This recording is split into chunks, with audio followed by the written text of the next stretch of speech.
Welcome to the Virtual Memories Show. I'm your host, Gil Roth, and you're listening to a weekly podcast about books and life, not necessarily in that order.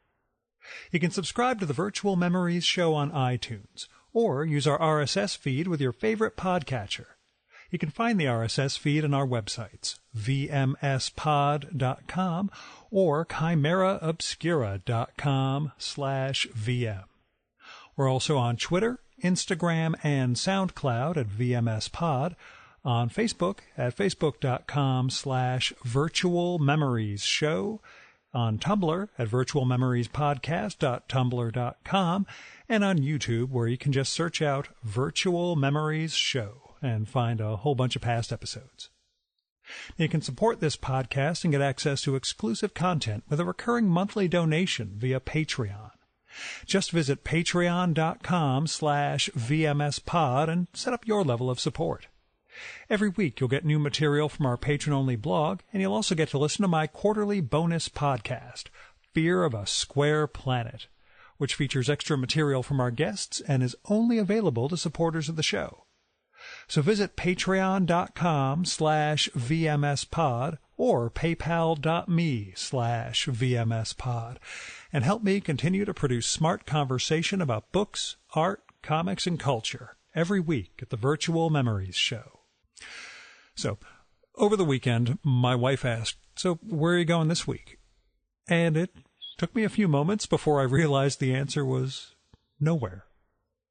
I just went back looking over my calendar and I realized I haven't had a week without a flight or a train trip since the first week of June. So I'm kind of thankful to be able to take it easy for a little bit. While it's great to be in demand and know that people, need me to show up in places and do my spiel. Nonetheless, it's going to be kind of nice to relax for a week or so. Now, September is going to be kind of hectic. There are 2 pharma conferences, an FDA visit, 2 comics festivals. Possibly, I will be testifying in front of Congress. So, I will take a relatively easy stretch now, I'll tell you. Still, I'll get out and record a couple of podcasts this month, but even on that end, thanks to the big run I did up to Boston for ReaderCon and environs around there back in July, I actually have all of August's episodes already recorded. So I'm feeling pretty good about things. The other thing I'm happy about is professional. The Senate voted last week on the big bill that I worked on in 2015 and 16, and then spent most of 17 lobbying for, and they passed it 94-1. Thank you, Bernie Sanders, for opposing it. And the president sort of threatened to veto it at one point, but his spokesman says he'll sign it. And that means I got something done. And I'll be able to add yet another bizarre item to my resume. I'm not sure if it's going to look weirder than literary cultural podcaster, which, for completeness' sake, I do put on my LinkedIn bio. But it's kind of nice to have something I worked on so darn long. That was the whole reason I quit my job and formed this new gig. To see that actually go to a vote and make it through the whole legislative process is pretty awesome.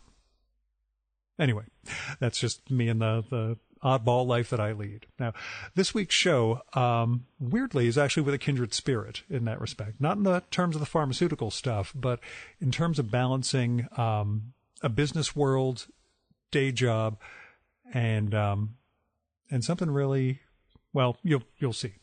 The guest is a woman named Patty Farmer, and she has a new book out called Playboy Laughs, the comedy, comedians, and cartoons of Playboy. It just came out from Beaufort Press. It's the second of 3 books about the cultural impact of the Playboy empire, and that's like the magazine, the clubs, the jazz festivals, the TV shows, the early TV shows, not the late-stage E-network reality stuff. Because there's actually a giant impact that Hugh Hefner and that whole empire had, not just in terms of making sex acceptable, but a lot of the music, the comedy, the art, the progressiveness of what the clubs did. Patty captures all of that. And the first book in the trilogy, Playboy Swings, covers the music and musicians that Playboy championed. But this one, Playboy Laughs, most of it covers the comedians who played the Playboy Club circuit, which is at least the way she frames it, the first real chain of clubs around the country and then around the world where comedians and other performers could go on a circuit and play 40, 45 weeks a year and make a decent living. That said, as I started reading it, I realized Patty and I have a lot in common. Namely that we like seeking out and talking to, for lack of a better term, legends. The other term I could use is old-timers, but we'll go with legends. Because Playboy Laughs is filled with interviews with comedians and performers like Shecky Greene and Fred Willard, Larry Storch, Professor Irwin Corey has a huge contribution to make, Norm Crosby, Jackie Gale, and a ton of others. The last third of the book is about cartooning and art in Playboy itself, and that's got some great segments with, well, past guests Jules Feiffer, Arnold Roth, who I'm hoping to record with soon, Doug Snade, who I have a goofy anecdote about during the episode, and there's some great anecdotes about working with Harvey Kurtzman and Will Elder on Little Annie Fanny, and just what Hugh Hefner was like as a cartoon editor on top of all the other responsibilities he had with Playboy. And beyond all that, beyond talking to like the sort of people that I seek out and want to sit down and record with, Patty also talks to like the club managers and the magazine editors. So the book's not just about showbiz, but the biz. And that's even beyond the old timer fetish that we both have. That's part of the kindred spirit thing I'm talking about. That idea of getting at not just the lives of these great old time performers and artists, but the people who worked behind the scenes and made it all happen. And the fact that she was interested in those people just as much as Professor Irwin Corey and Jules Feiffer tells me that we're sort of on the same path, I guess. Except, of course, she was actually able to make this into a coherent, marketable series of books, as opposed to me doing this goofy freeform podcast.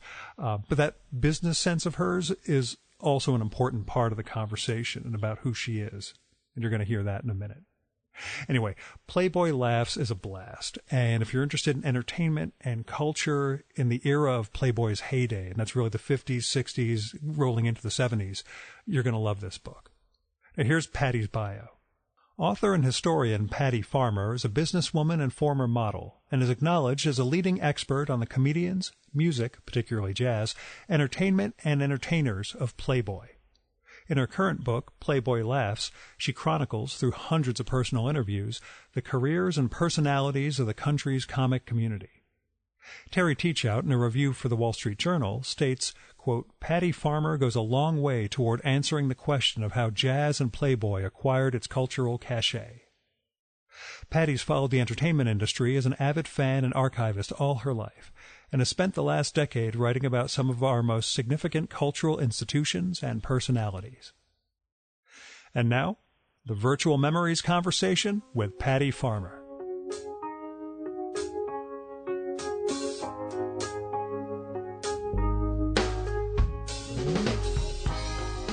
But I should ask the basic question, which I'm sure you've been asked a million bazillion times. We may as well get out of the way early.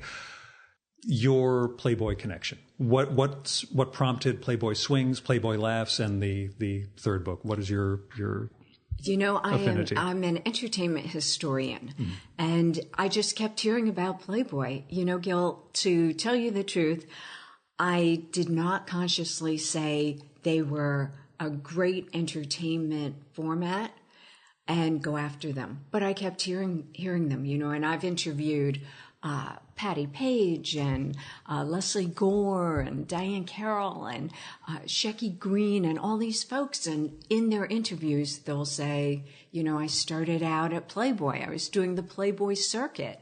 Or Joan Rivers, you know, telling me, well, you know, when I started in the business, it was at Playboy, and I was part of a trio, you know, and so I kept hearing this, and I'm curious by nature, and I looked into it, and it's a outstanding, you know, venue, entertainment conglomerate, you know, Playboy, worldwide entertainment.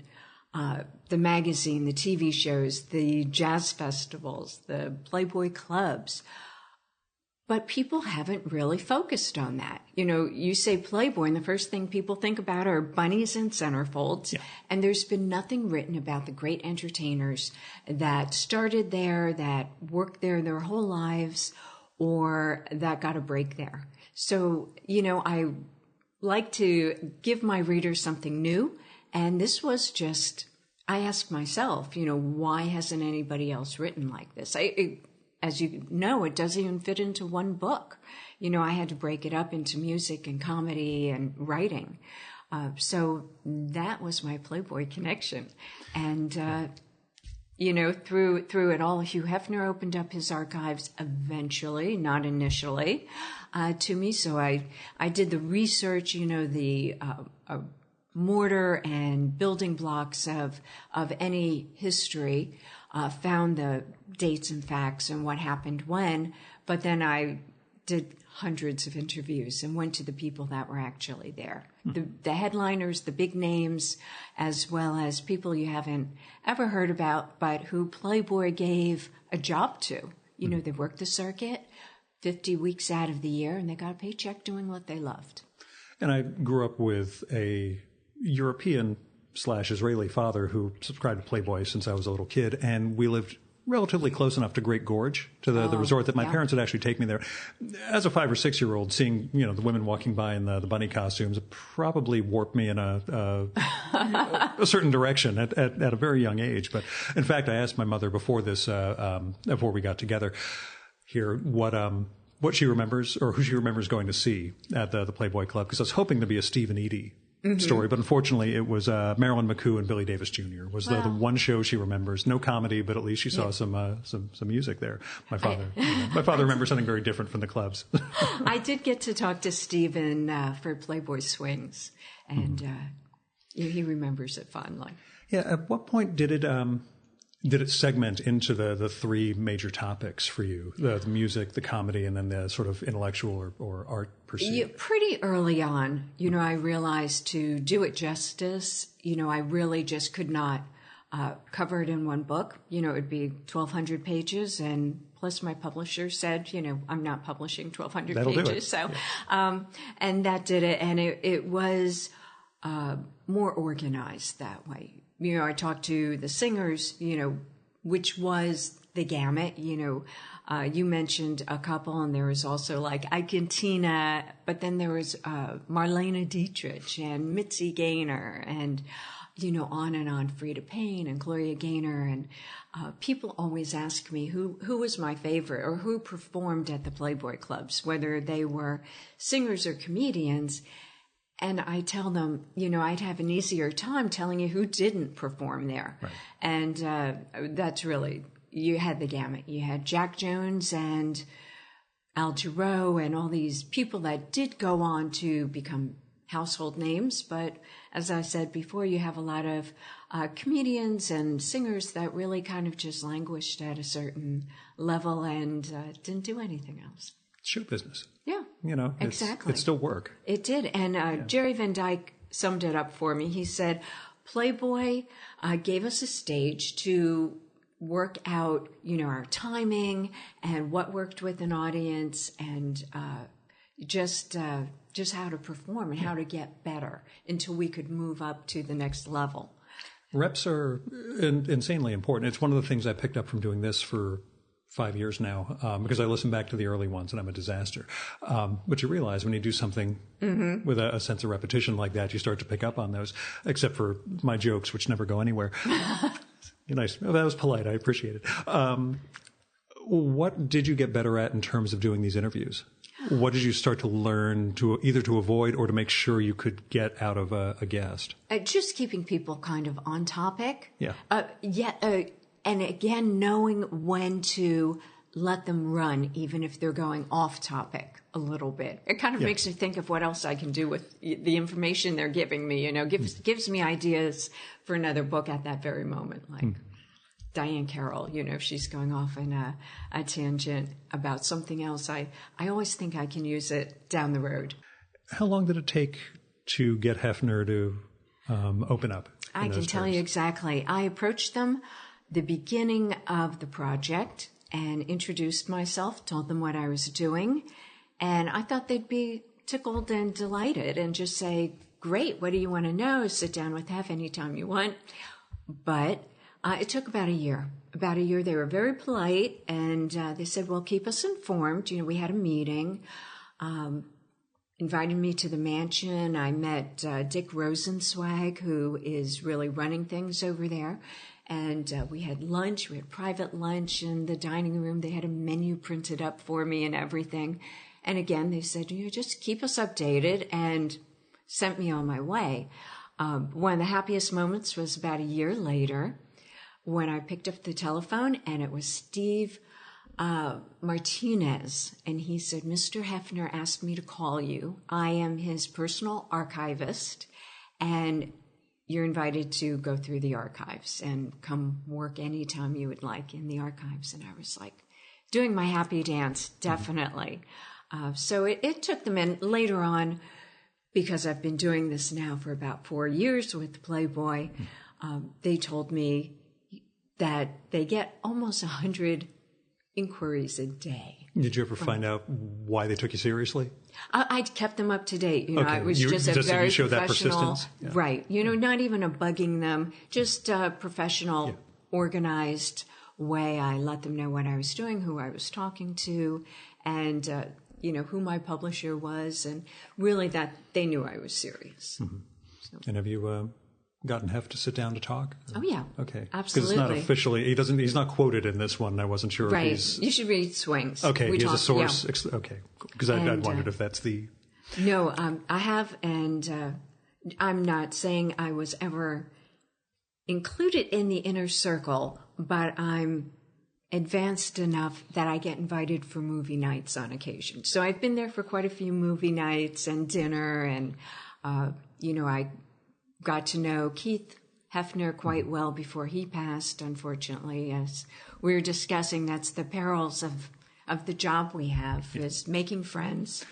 So far, it has been about 230 episodes with only one death. So I'm feeling pretty good. How lucky are you? There are a few who are on death's door, which I feel kind of bad gosh. about, but, nothing I can do at this point. I had the pleasure of interviewing Patty Page for an earlier book.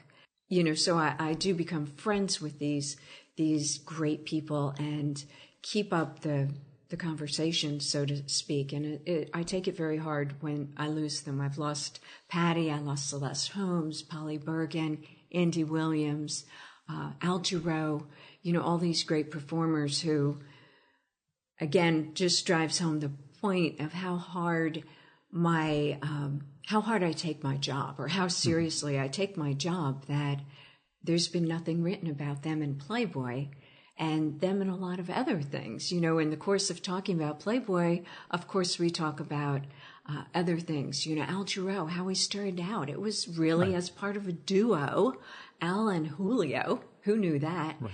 And at Playboy. And Johnny Carson came and saw him, and he became Al Jarreau. Mm-hmm.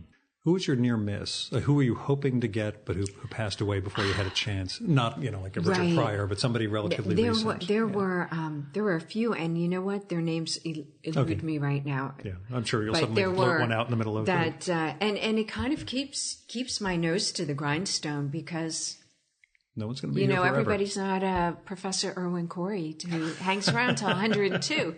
Which, thank you, I was so happy that he did. He's another one I'd go and visit, because he was so smart. I mean, he was for all his joking and everything. Mm-hmm. I went to see him just a couple months before he passed, and he had read a book on the Catholic Church's participation or collaboration with the Nazis. And, so we had some deep conversations. And you're just sitting back with, okay, you're again, passing the century mark, and still, And yet I had to slap his hands. I had to keep telling him, keep your hands to yourself, Irwin. There's a degree of that, though. That's a, there's a time that, you're not going to redeem certain people into contemporary standards and mores. We'll put it that way. Right. Is there someone you're dying to get? Who's a no? Unless you don't want to save for no, jinxing I'm not going to mention anybody. Tell me off mic, though. Yeah. I've been really very blessed with being able to get people to talk to me. Yeah. And I think it's, as with your job, your reputation. And just like with Playboy, they see you're serious. There's a cascade effect. And once they hear their peers sat down with you, that really does tend to, oh my God, they talk. I better straighten the story out because they might tell you something. Wait, Shecky talked to her. I know he's going to slant that story. That's another one. I remember Mark Maron, the great podcaster, comedian, etc. Apparently he can't get Shecky Green. Oh. Shecky will not sit down with him. And I don't know if it's just because he'd prefer being excerpted in text as opposed to being recorded, but for some reason that was one of Maron's great misses, that he can't get Shecky Green. Oh. See, Shecky and I had no problem at all. Well, maybe if Mark was a blonde, I'm just kidding. Do you remember your first Playboy? Do you remember seeing it when you were young? No, it was before my time. Okay. I remember your first Playboy, just your first one. I mean, the first time you saw the book, the magazine. Galley, or no, the magazine. The magazine. Oh. Only because it was in my mother will tell the story that I used to hang centerfolds in my room when I was like 2.5 to 3 years old. So yeah, I was insanely precocious, although at least it set a path, like you said. And that would have been the early 70s, so that would have been a different era. So. I remember babysitting and seeing them around on in bedrooms, which I probably wasn't supposed to be wandering into. But yeah. Because I wondered if there was a formative moment for you in relation to Playboy, or if I don't it was think just girls really, it doesn't hit them. It's like whatever. Yeah. I have everything she has, or at 12 you really don't, but you don't know that you don't. Yeah, someday.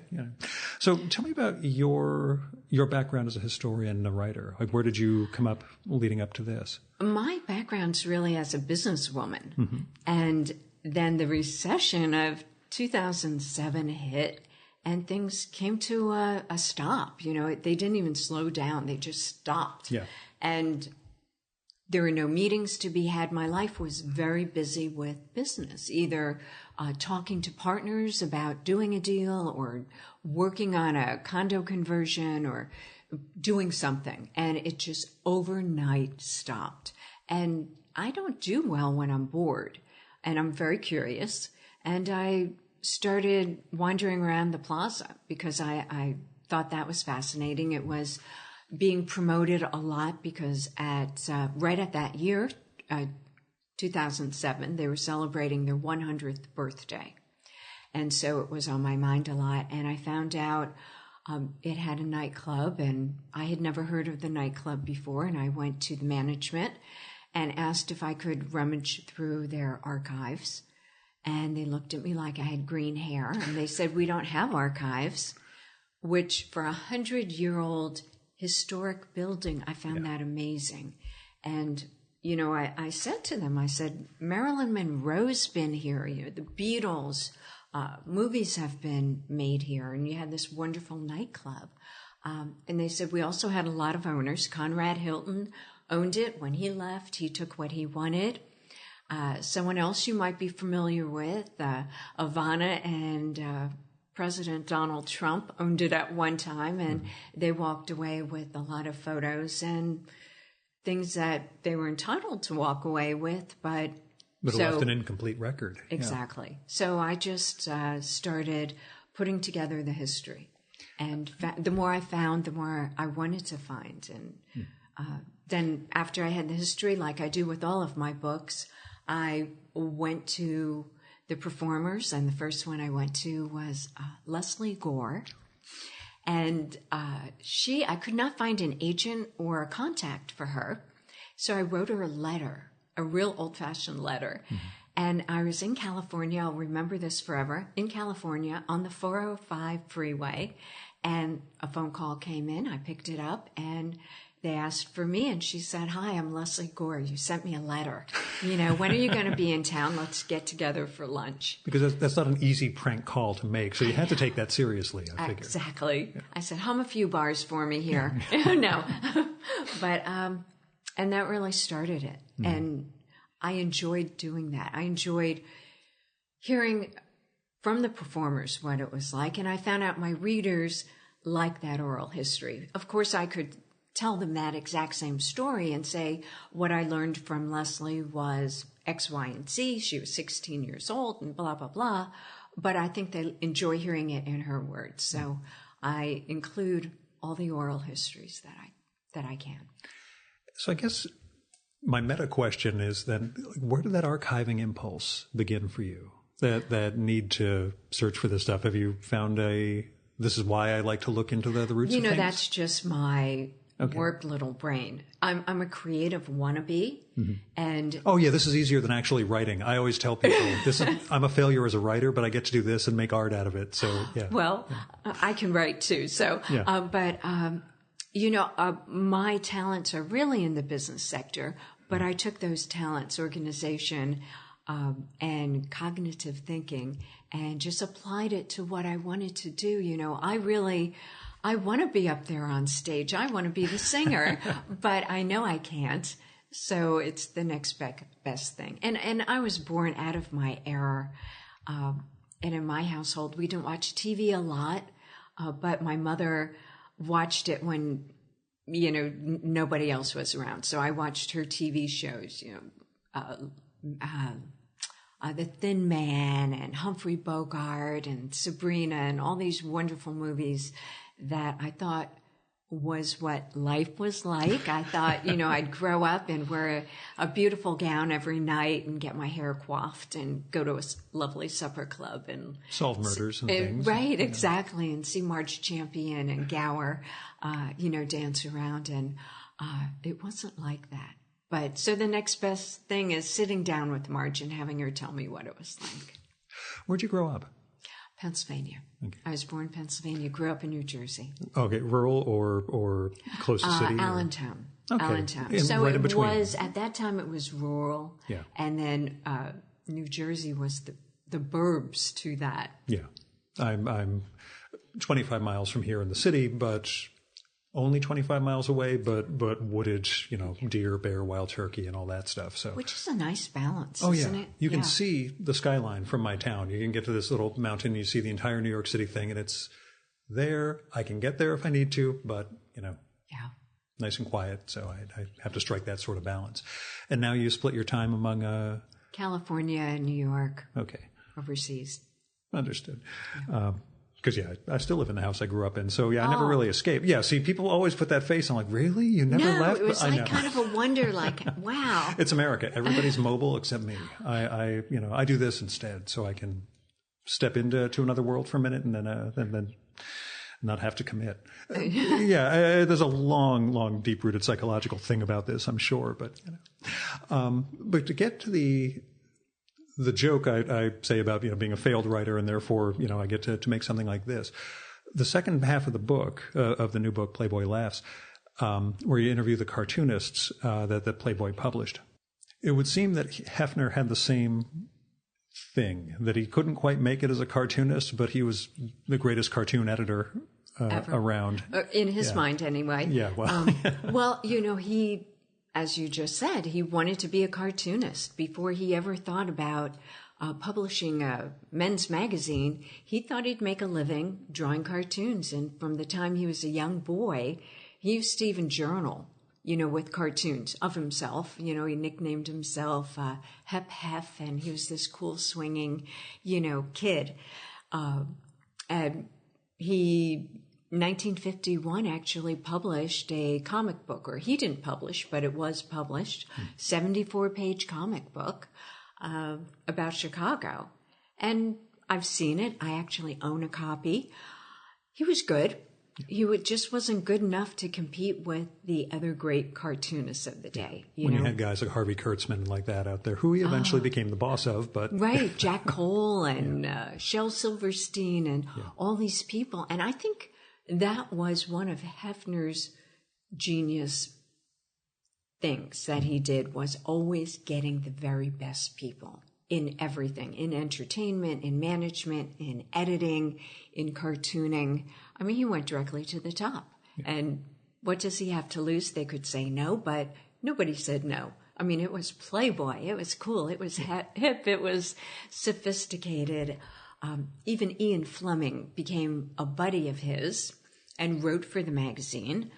and had James Bond in Diamonds Are Forever. At one scene, he opens his wallet, and next to his license to kill is his Playboy Club card. Right on the screen. You should watch the scene, get the clip. But that's what Playboy was. It was cool and it was hip, and cartooning was a big part of it. Mm-hmm. And did you seem to have have the New Yorker and a couple of other models in mind as far as that went? Well, Esquire, he worked for Esquire and left Esquire, and that was kind of the catalyst to publishing his own magazine. Mm-hmm. So it was the Esquire and New Yorker as examples. He wanted better. He loved comics, he loved comic books, but he wanted better paper and high-class comics. Mm-hmm. And you get the Gay Ann Wilsons and all those guys. Again, these are all the things I grew up on. I mean, the Naked Girls were one thing when I was a little kid, but okay, that bent me in one direction. All the comics and such, warped me in that side also. So, I guess I have a lot of things I have to blame or credit Hugh Hefner for. Yeah, I'll just be on the sofa. You can talk to me in 50 minutes and because we're in that I would say the Upper West Side, but Central Park South milieu. There you go.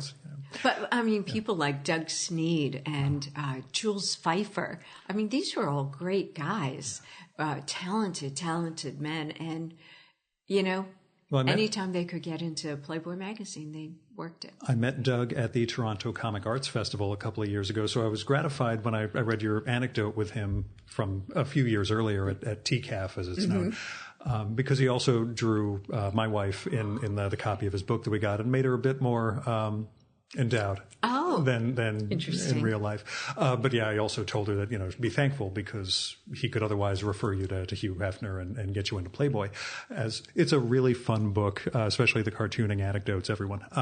But yeah, it's the Doug Sneed story. I was just dying because he described, this is a man in his mid-80s? I would say, yeah. Describing, going to Alabama with his lady friend for the season. Yeah, and just lady friend. Okay, you're of a different world. But great, I love the cartoons. And someone actually disagreed with me, and many people often do, and said they didn't see why I included cartoons. I wondered about the decision, but go on. Yeah. But, it was just another form of comedy, I thought. That's what I was going to ask, because they're separate segments, but pairing them, it would seem thematically, you can do that. Stand-up comics are going to be a very different interview than a cartoonist will, and I'm sure that's absolutely, absolutely. And no matter how old they are, and we did talk about age, and they're all of an age now, luckily, if you get to talk to them. And they're still cracking jokes. Yeah. You talk to Larry Storch, and he's just their lives are spent with shtick. Yes, it's hysterical. And which side was tougher to get access to, the comedians or the cartoonists? I did not find, only not so much that I had got rejected, but I could not find as many cartoonists. I kind of figured it's a different pool, and there weren't as many. Yeah. And, we lost a lot. Right. That's so I did try and profile those that I couldn't talk to directly, but... Yeah, it's tougher. Yeah. And within the cartooning world, trust me, there is a huge... Well, actually, maybe it's small. The people who said they'll take Little Annie Fanny because at least it was some Kurtzman and Elder, versus others who feel like, no, this is a complete travesty. They should have been doing their own work and making great art. I fall on those were the comics I was reading as a little kid that, got me going in a certain direction. But yeah, it's one of those toughies as to, could they have done something better if they weren't working for Playboy? But on the other hand, would they have done anything that graphically gorgeous? Right, exactly. And it gave them the opportunity to be a little bit more creative with a different subject. Mad Magazine and Playboy are, two different subjects, I guess, even though they're different. They're different genres, right? Exactly, of humor. So, yeah. Can you talk a bit about what you've learned about the impact of Playboy, not in the immediate, sense of giving comedians and cartoonists and these performers work, but the greater cultural impact I think the magazine and the Empire has had? It really impacted the culture dramatically. We were at a turning point in our society, 1960. You have a litany of things that were going on, the Vietnam War, the women's movement, the gay movement, on and on, the black movement.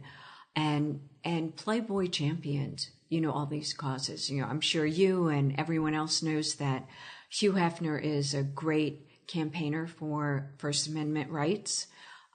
And Playboy put their money where their mouth was, or put their mouth where their money was. I don't know how that goes. Yeah. But, when it was unpopular, Hefner wrote about women's right to choose and wrote about the birth control pill, how it should be legalized. At one time it wasn't. Broke the color barriers on stage. We were actually operating under segregation rules. This is pre-1964. Mm-hmm. And he integrated his TV shows and his clubs, and always to consequences.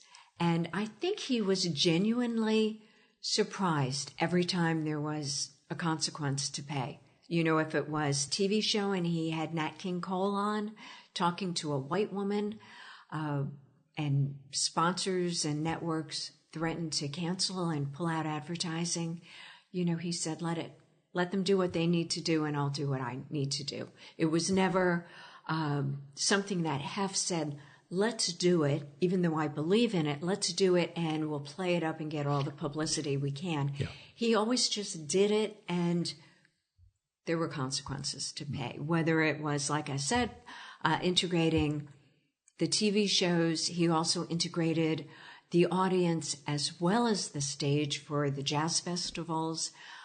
He championed First Amendment rights again with Lenny Bruce and George Carlin, even though he wouldn't let them at his club eventually. He gave them a forum. Yeah. And when George moved up to the 7 words you can't say on TV, Hef gave him a giant hug and said, man, I'll love you forever. We're going to be buddies forever, but you can't play at my clubs anymore. Because, if it was Great Gorge or Lake Geneva, they were family resorts. And if they were the Playboy clubs, he wanted people to be able to bring their wives, and you couldn't be too blue, which is funny for Playboy. A lot of people don't understand that. Funniest discovery? Funniest person you did not expect you were going to be interviewing? I found that the female comedians I was really surprised by. And Hef gave Phyllis Diller a forum, these groundbreaking female comedians that were coming up that didn't have that big an audience. So, Phyllis Diller, Joan Rivers, Lily Tomlin, Kay Ballard, all these great gals that, again, just like everybody else, they were able to ply their craft. And I think you had the story in the book with Phyllis Diller that apparently they tried doing a Sexy Women of Comedy. Right. Or, a parody thereof, and realized Phyllis Diller actually was really pretty. She was too pretty to parody, So that's Mike Cloris Leachman begins with the Mel Brooks version, which is, this harsher, high anxiety thing. And looking back, she was something. She was a dish. Yeah. And it's just, catching them at a weird time. Once again, in my single digit years, it's a strange childhood, I tell you. I have to tell you, after giving it a lot of thought and talking to a lot of people, I think Playboy Penthouse, the TV show, I have come to the conclusion that was the first TV reality show. Mm-hmm. Because Hefner wanted to have people believe they were in his living room. When the network came to him and said, how about a TV show? I'm sure they thought it was going to be along the lines of Ed Sullivan, variety where it would be in the studio and people would come out and sing or dance or tell a joke and sit on the couch and maybe chat. And Hef said, I want it to be kind of like the salons of old days, where I have a group of friends and, Sammy, can we get you up to sing a song? Or, Rich, what's going on in your life? Rich Little, tell a joke. Or, Lenny Bruce. These were just iconic TV shows. Yeah, how do you think the reality show of the later days of Playboy played out? After Dark? No, I mean like the 2000s, how it all evolves into being part of like the E-network sort of fare. Because that's a very different... Yeah. It becomes self-parody. Right. And it's just really... At least you hope it was self-parody, but yeah. I think it just kind of got blended into the other things that everybody was doing for shock value. You have the Kardashians and, this week they're doing something outrageous. You have to be more outrageous. And you have the girls next door. And, I can't even keep up with what the later ones were. And I don't know if they were supposed to be funny.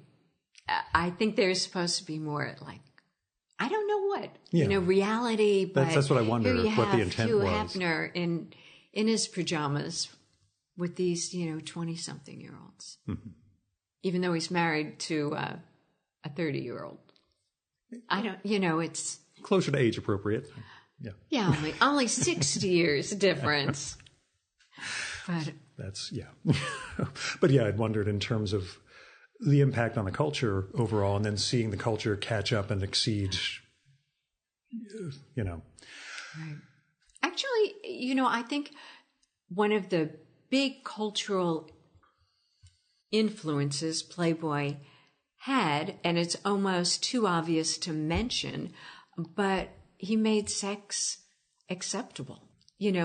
Good girls did was, one of their slogans. And that's the girls that he had as centerfolds.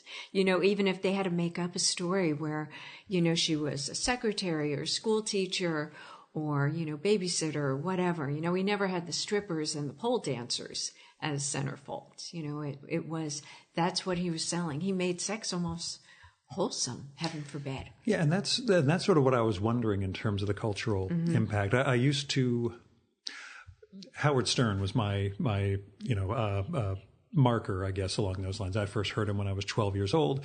Again, weirdly formative experience. But looking back decades later, you realize, those are things that people simply weren't talking about prior. You couldn't do that on the air before this.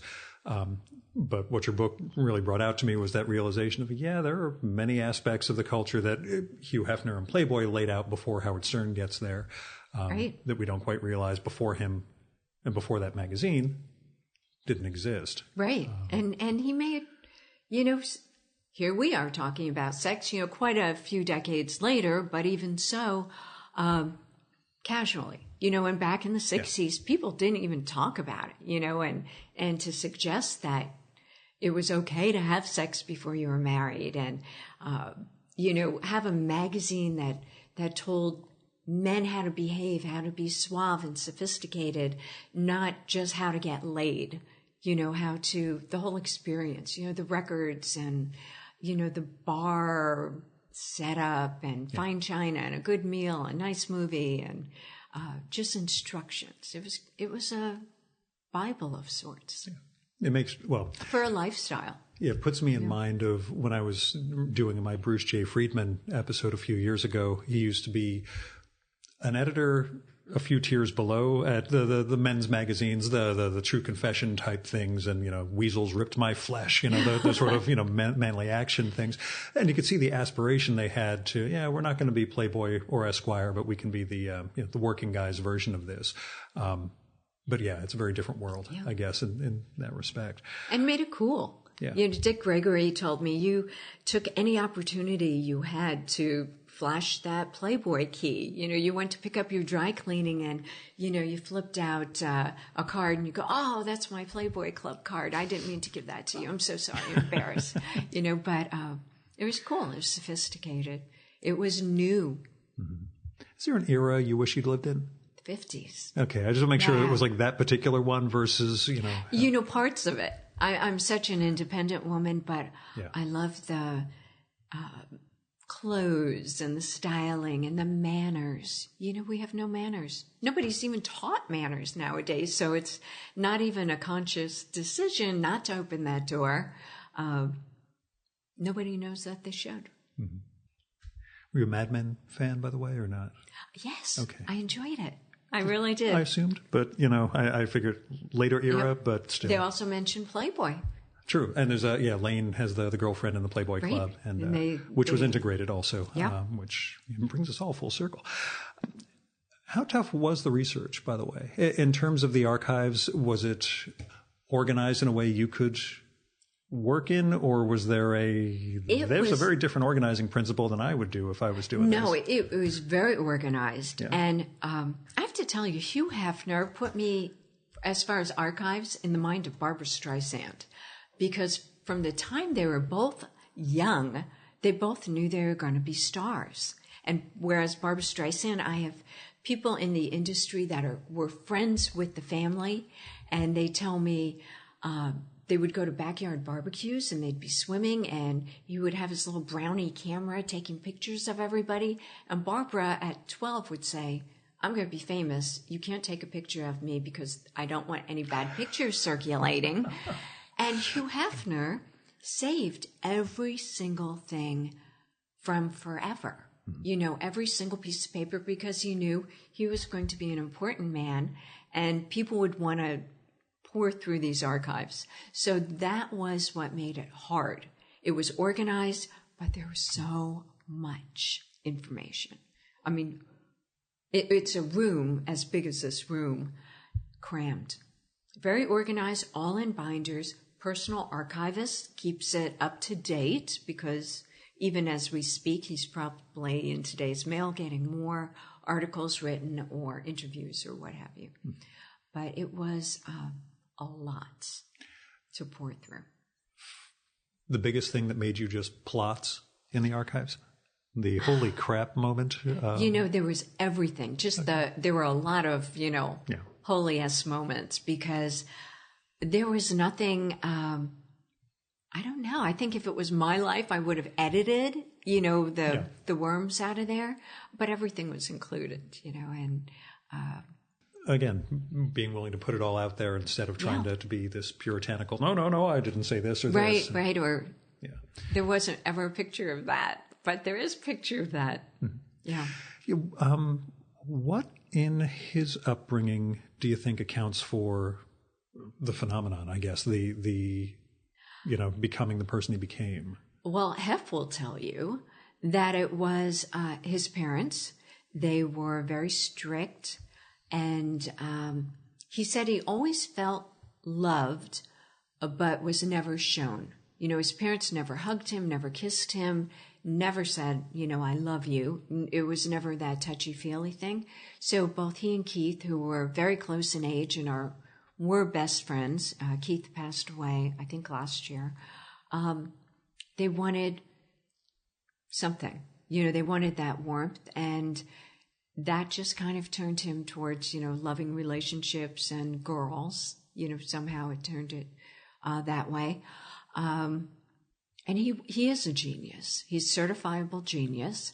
And he just really funneled that into his pleasures, and the things he liked. And he was lucky, not lucky, luck is really taking advantage of opportunities. Yeah.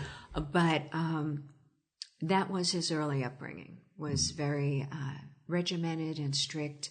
And he went the opposite way. Freedom of speech, freedom of expression, freedom. And did he have a sort of template, I guess? A person, again, the way you talk about watching The Thin Man when you were young and all, were there someday I'm going to in the pajamas and dressing gown? He also loved old movies. Okay, because I know you had the Chaplin thing you brought up. Right. Yeah. He is, to this day, he still loves the old movies. I was over at the house. And now it's old movies, but Chinatown we saw, and there's a Humphrey Bogart movie one night, and the other ones were more modern. But he loves old movies, and that's what he romanticized. He's a very romantic person, and he romanticized what he wanted his life to be. It's when I sat down with Jules Feiffer, and he had the thank God for TCM. He's like, Turner Classic Movies has saved me. I can just sit back and watch, my youth in these movies again and again. And I'm sure Jules told you that he got his idea for Carnal Knowledge from hanging around the Chicago Playboy Mansion. Yeah. I have a story about that movie. I was in high school, and we had a substitute teacher for social studies or civics or whatever it was. And we were supposed to watch All the President's Men. And for some reason, the videotape, which is labeled All the President's Men, was Carnal Knowledge. And the intro is just a voiceover of Garfunkel and Nicholson comparing women. The substitute had no idea because she just took the videotape that was labeled All the President's Men. I was the only guy who could reference that movie and knew that I saw this a couple of years ago, and I don't think this is the movie we're supposed to be watching, but I'm not going to say a word. I'm 17. So did you watch the whole thing? No, she eventually figured out when it really got to graphic descriptions of the women they were talking about that, I don't think this is what we're supposed to be doing. So, yeah, kids, just do your thing for the rest of the period. Funny. Yeah, it was, and again, didn't mislabel it, or I didn't do it, but clearly our social studies teacher had accidentally taped over with. Or maybe not accidentally. It's a great movie. Don't get me wrong, but yeah, it's. And that's how talented these guys were. You know, Jules Pfeiffer has won awards, national awards for his animation, his movies, his writings, and, he has carnal knowledge. I did not know that going into this project. Just that it was something that spun out of time with Hef, What do you see as the future for the magazine, for the legacy that Hefner has? How do you see it? I think the magazine is trying to find its viability. They've been trying different formats. Believe it or not, I'm sure you're aware they did away with the nudes last year. What they were thinking there, nobody knows, because I've spoken to, the Hefners, the people at Playboy, and they're It's usually a consultant who comes in and, you know what you need to do. Change the whole conversation, and and they make their money, and may as well change the name then. Because trying to make it a lifestyle magazine. And it's they saw the error of their ways, and there are nudes back in it again, centerfolds. But they also took out the cartoons. That is restructured. There are some cartoons, but none of the old iconic cartoonists have been allowed to submit. They have these young guys, which I think that's what they're trying to. You have to appeal to the young to keep relevant, but it's not a topic that the young can live it. They can. They can't relate to Playboy, I don't think. As far the clubs are closed, TV shows are gone. I don't know. It was an empire. It had its time. Yeah, and it was brilliant in its day. I mentioned Hefner is a genius, and I was interviewed for one of the business magazines, and we were talking about Hefner and how I thought he was a brilliant businessman. They thought that was a funny concept, and they wanted to interview me on it. And I said, well, before, again, President Donald Trump, but before Trump ever thought about slapping his name on a building, Hefner came up with branding and perfected branding. I mean, he changed the definition in the dictionary. You hear the name Playboy, it has a totally different meaning now. He was franchised before it was an acceptable business practice. He cross-marketed. He had a circuit. Before that, there was never one club or even one restaurant that was replicated over and over and over again in all the major and some of the minor cities and internationally.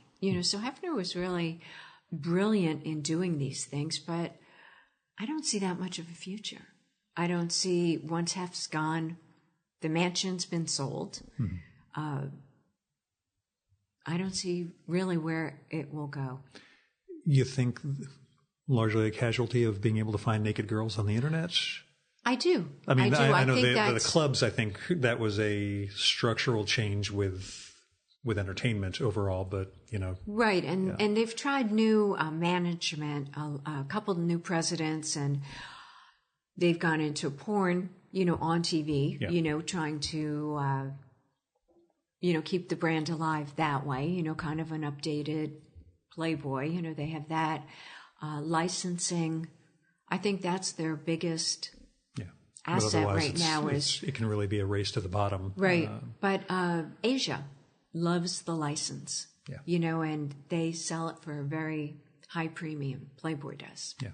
So that may be where the business, everything that was brick and mortar and clubs that you went into and saw people like Ursula Andress and all these fabulous celebrities may be reduced to, a the suite Playboy of office. Casino in Macau. And And they're not even really catching on. Yeah. They try and they're viable for a couple of years and although they're trying again in New York. I hear we're opening one here. I remember seeing something about Great Gorge still exists. They're still trying to figure out, I think, who owns the property out there. And I have friends who live nearby in Vernon. So, trying to make something out of that resort. But I think you can't do it straight. It has to be like a nostalgic club, almost that you go there for retro. You don't go there, earnestly. Exactly. Because there's too much tourism opportunity otherwise, right. I guess. I was in Cuba and went to the Tropicana. What took you there? Just wanted to see it? Interest and seeing what it was like. I have an inquisitive mind. I'm picking up on that. So So what did you see at the Tropicana? Just the retro. It was all retro, Yeah. and that's how they sold it. Yeah, except they couldn't afford to modernize. Well, they can with the prices they charge. Cuba charges a huge amount of money for visitors. Usually they're American, and we pay it. Right. And, Never been. Do you wish you'd gone into writing earlier? No. Okay. There's no money. Oh yeah, no, I'm down with that. But do you wish you'd had just years earlier that you'd gotten into that? Okay. No, everything in its time. I think. Yeah. I modeled to get through school, and then I was able to put business practices into practice, and that's what I really like. I like business. I like controlling it and being right, coming up with an idea and being able to implement it, and saying yes, it works, or on occasion it doesn't, but fail fast. That's, and writing is a passion. Mm-hmm. So I'm one of those lucky people that I can indulge my passion. Entertainment history it's fading. And I was interviewed, a funny story, we talked about Andy Williams, and I was being interviewed, and they asked me, why I write, and I say, because people are leaving us and taking their stories with them. The libraries are closing. The library of Andy Williams is gone. Mm-hmm. And I said I was the last interview that Andy Williams gave. And the gal that was interviewing me looked at me very quizzically and said, no, I don't know who he is. Yeah, I get that with younger artists, and it's still pissing me off. Thomas Dolby, musician from the 80s who I adored. And I've met two people under 30 who I have no idea who that. I'm like, you sons of bitches. Which is why time I write. erases all and this that's, stuff. why I write. I'm at a stage, I grew up knowing a lot of people who became celebrities. So it's not to hang around with celebrities. If I wanted to do that, I could, call Lainey Kazan any day of the week and we could go out. And, dare I ask, what was how were you connected to Lainey? Just because my wife is an idol. She's my wife's I met her and we just clicked and became fast friends. Mm-hmm. The tragedy is she's still so busy and I'm so busy that we, schedule dinners and get-togethers and girl time way far ahead. But that's sacrosanct and we never give that up. I'm down. Yeah, nice anecdote with her in the book. So I figured you had some. Yeah, Playboy Swings. I wrote a lot about her too. Yeah, because she used to manage. Which of the L.A. New York. Was it New York? New York and L.A. Okay. Yeah, it began with L.A. Yeah, it sounded like she took over the L.A. one and then right prior to getting into acting. Yeah, which turned out okay. Yeah, exactly. Turned out really good. Had you thought of acting yourself or no? No. Okay. No. I'm the geek that likes to be in the background. I'm really shaking in my boots sitting here talking to you, Gil. I only intimidate people because we're both naked right now. And I'm just kidding. We're not actually. Now tell me about the other books that you've done. You have one on the Plaza that, as you said, you also you had a previous book. Right. I wrote about the Persian Room, which was the nightclub in the Plaza. And that was great fun. Got to talk to a lot of dead people now. But, Polly Bergen, Diane Carroll, Andy Williams, Jack Jones, a lot of Leslie Uggams, a lot of great performers who sat down, we went to lunch, we became friends, and they told me their stories. So I wrote about that. I wrote about Playboy music, Playboy comedy. I have the photo album coming out about the Plaza and the movies that were made there. Again, going back to the movies, and it was really the go-to place for directors and producers who could film anywhere. Alfred Hitchcock had carte blanche, and he put North by Northwest in the Plaza. Has Cary Grant looking so dashing and debonair, and you ask me why I'm not living in the 50s. I could get Cary.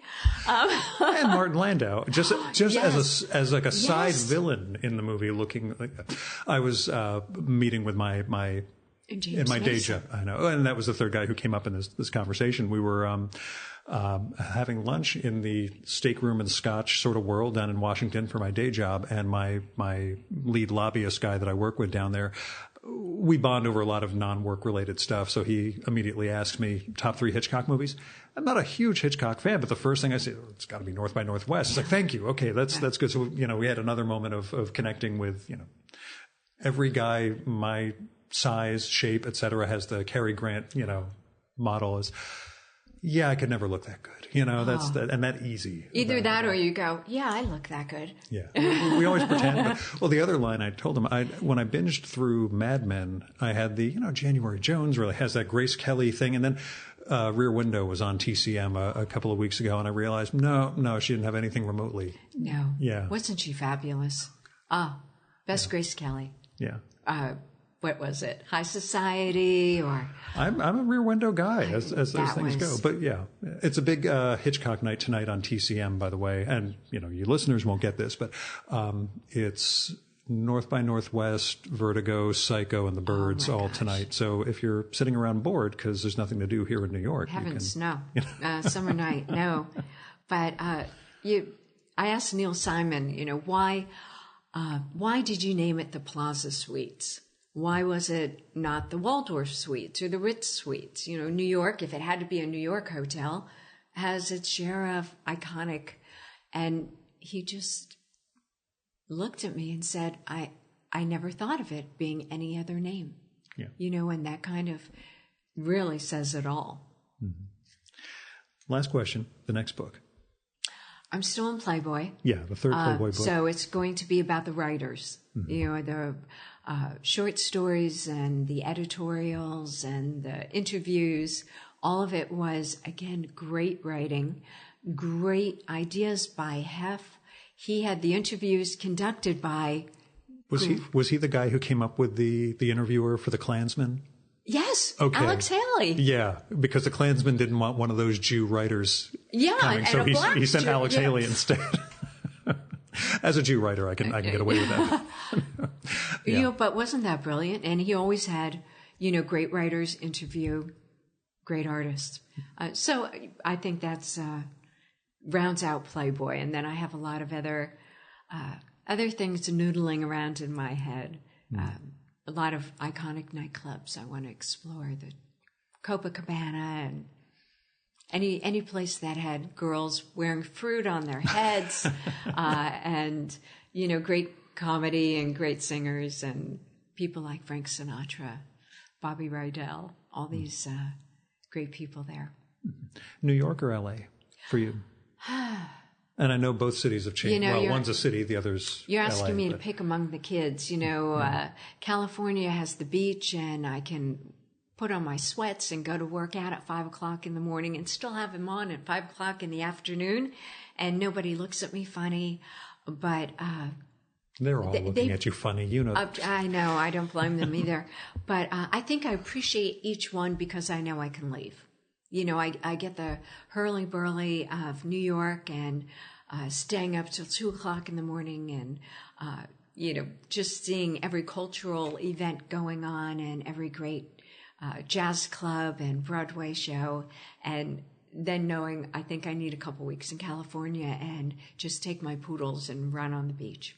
I was wondering, because on your website it did mention Marina and Sabrina? Yes. And I wasn't sure if they were going to be cats or poodles. Poodles. And, okay. Poodles, yes. Because the cats thing would have concerned me. Allergies, et cetera. I figured if they were around here, it would have been rough. No. And they had to be smart. So, you know, there you go with the poodles. I'm with you. They're the most brilliant. They're my babies. Oh. Patty, thanks so much for coming on the Virtual Memories Show. Thank you. Thank you for inviting me. You know, anytime I get an opportunity to talk to a like-minded person, you just have to hit me on the head and tell me to shut up.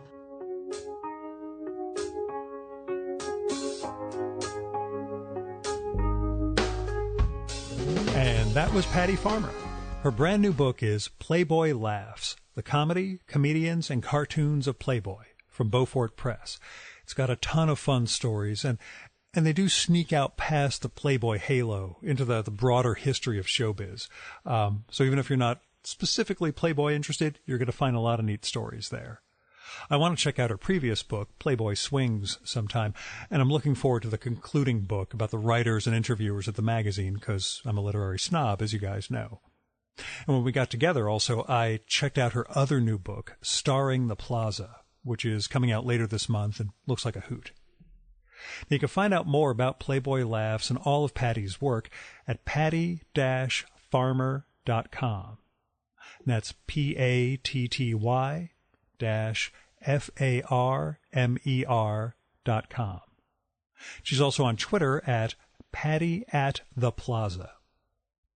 Now, once we wrapped up the main session, I asked Patty, so, who are you reading? If you want to hear her answer to that, you'll need to become a supporter of the Virtual Memories Show so you can get access to our quarterly bonus podcast, Fear of a Square Planet. Just posted one a few weeks ago with last quarter's guests, and it is wonderful. You can get access by supporting the show at patreon.com/VMSpod or paypal.me/VMSpod. I've got all sorts of goals and goodies in place for patrons, including that podcast, patron-only blog, handwritten show notes for every episode, the series of ebooks that maybe I'll get around to launching this month since I finally have a little bit of time not to be running around, and more. So go to patreon.com/VMSpod and support the art of fine conversation. Now, this episode was recorded in New York City, so I had to toll at the GW, parked at my favorite garage. Actually, I didn't get to park at my favorite garage. They were filled. So I parked at a different one on 94th Street that gouged the hell out of me. And then the subway down and back. So $60, $70 or so to do this one. All worth it. Yeah, which I'm sure you can tell given the conversation. Still, if you want to help defray some of the costs of the Virtual Memories Show, like web hosting, travel, and equipment, then visit patreon.com/VMSpod or paypal.me/VMSpod. Make a one-time or recurring donation. A special thanks go out to Kevin Katila, John Wendler, Fred Kish, Jonathan Kranz, Stephen Nadler, Wallace Wilde Minozzi, Andrew Mason, Greg Tanner, Garrett Zecker, Craig P. Steffen, Jack Lescamella, and Ron Slate for going over and above in their support of the Virtual Memories Show. We've got the full list of show supporters at chimeraobscura.com/VM. Now, our music for this episode is Nothing's Gonna Bring Me Down by David Bayerwald, used with permission from the artist. In recent months, I've been saying that David is working on a reunion project with his great 80s band, David and David, who made the wonderful album Welcome to the Boomtown. I just figured out by going on Facebook that is not happening. But anyway, David and David are still friends. They're just not going to record a new album together. Still, go check out David Bayerwald's work, both solo and with David and David, because he's one of my favorite musicians. And we did a great episode together about 3 or 4 years ago. And that is it for this week's Virtual Memories Show. Thanks so much for listening. We'll be back next week with the great literary critic and Luddite, Sven Burkert. Till next time, You can subscribe to the Virtual Memories Show and download past episodes at the iTunes Store or at soundcloud.com/VMSpod. You can also find all our episodes and get on our email list at either of our websites, vmspod.com or chimeraobscura.com/VM. You can also follow the Virtual Memories Show on Twitter and Instagram at VMSpod, on Facebook at facebook.com/virtualmemoriesshow, at virtualmemoriespodcast.tumblr.com, and on YouTube by searching for Virtual Memories Show. And if you like this podcast, please go to iTunes, look up the Virtual Memories Show, and leave a rating and review for us. That'll help build a bigger audience. Till next time, you've been listening to the Virtual Memories Show. I'm your host, Gil Roth, and you are awesome. Keep it that way.